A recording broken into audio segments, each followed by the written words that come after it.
بەشی یەکەمی موچەی مانگی چواری فەرمانبەرانی هەرێم لە بەغداوە ڕەوانەکرا. لە بەردەم بانکی TBI دژ بە هەژماری من ناڕەزایەتی مامۆسایان و فەرمانبەرانی ناڕازی دەستی پێکرد. ئەو ژنەی بەردەوام بە پەیامەکانی دەسەڵاتدارانی هەرێمی شەرمەزار دەکرد کۆتایی بە ئەرکەکەی دێت.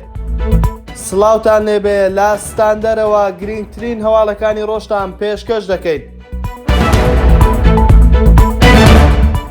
بە گوێرەی میدیای یەکێتی بەشی یەکەمی پارەی موچەی مانگی چواری فەرمانبەرانی هەرێم لە بەغداوە ڕەوانەکراوە. بە گوێرەی زانیاریەکانی ژەمڕۆ تاوەکو سبەی بە چەند قۆناغێک پارەی موچەی سەرجەم موچەخۆرانی هەرێم ڕەوانە دەکرێت. لە هەواڵێکدا میدیای یەکێتی ئاشکرا کردووە وەزارەتی دارایی عێراق بڕی 130 میلیارد دیناری وەک گوژمەی یەکەمی موچەی مانگی نیسان بۆ هەرێمی کوردستان ناردووە. باز لەوەش کراوە وەزارەتی دارایی عێراق گوژمەی یەکەمی پارەی موچەی مانگی نیسانی موچەخۆرانی هەرێمی نارد بۆ موچەی کەسوکاری شەهیدان و ئەلفاکراوان و خانەنشینان و چاودێری کۆمەڵایەتی کە بڕەکەی 130 میلیارد دینارە. ئەوە لە کاتێکدا سەرچاوەیەک لە لقی هەرێمی کوردستانی بانکی ناوەندی عێراق وتی تا ئێستا پارەکە نەخراوەتە سەر هەژماری وەزارەتی دارایی هەرێم و بڕیار وایە ئەمڕۆ یاخود سبەی بخرێتە سەر هەژمارەکە.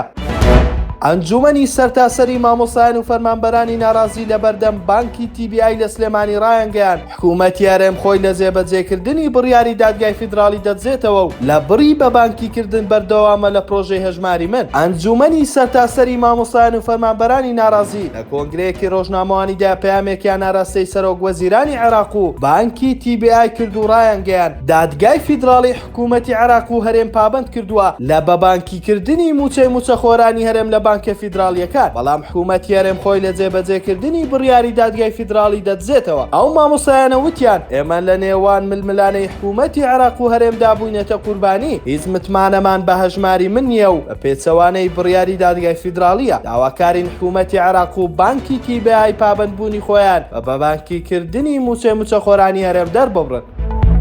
جێنین بلاسخار نوێنەری سکرتێری گشتی نەتەوە یەکگرتووەکان لە عێراق 23 ئایار دوایین راپۆرتی خۆی لەبارەی دۆخی عێراق لە ئەنجومەنی ئاسایشی نێودەوڵەتی پێشکەش دەکات. وتەبێژی یۆنامی دەڵێت ئەوە دوایین راپۆرت دەبێت بلاسخار پێشکەشی بکات بەد لەوەی لە کۆتایی مانگی ئایار پۆسەکەی جێبهێڵێت. سەمیر غەتاز وتەبێژی نوێنەری نەتەوە یەکگرتووەکان لە عێراق ڕایگەیاند پێنجشەممە 23 ئایاری 2024 جێنین بلاسخار نوێنەری سکرتێری گشتی نەتەوە یەکگرتووەکان لە عێراق راپۆرتی یۆنامی لەبارەی دۆخی عێراق لە ئەنجومەنی ئاسایش دەخوێنێتەوە. سەمیر ڕایگەیاند ئەو راپۆرتە 4 مانگ جارێک پێشکەش دەکرێت و ئەوە دوایین راپۆرت دەبێت کە جێنین بلاسخار لەبارەی عێراق پێشکەشی بکات. جێی باسا لە ماوەی ئەرکەکەیدا جێنین بلاسخار وەک نوێنەری نەتەوە یەکگرتووەکان لە عێراق چەندین جار بە راپۆرتەکانی هێرشی توندی کردوتە سەر دەسەڵاتدارانی هەرێم و شەرمەزاری کردوون.